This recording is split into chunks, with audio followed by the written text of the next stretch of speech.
নমস্কার, এই ভিডিওতে সুকুমার রায়ের সৎপাত্র কবিতাটি আমি পাঠ করে শোনাবো। শুনতে পেলুম পোস্তা গিয়ে তোমার নাকি মেয়ের বিয়ে।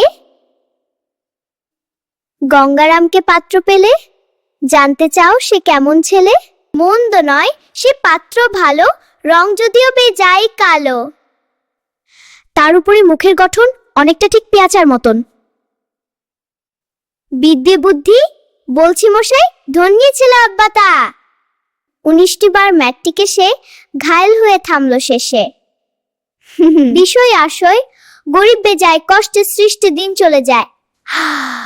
মানুষ তো নয় ভাইগুলো তার, একটা পাগল একটা গোয়ার। আরেকটি সে তৈরি ছেলে, জাল করে নোট গেছেন জেলে। কনিষ্ঠটি তবলা বাজায়, যাত্রা দলে 5 টাকা পায়। গঙ্গারাম তোকে ভোগে, পিলে জরার পাণ্ডু রোগে।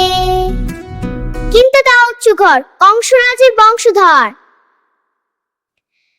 শ্যাল লাহিড়ী বনগ্রামের কি যেন হয় গঙ্গারামের। যা হোক, এবার পাত্র পেলে, এমন কি আর মন্দ ছেলে।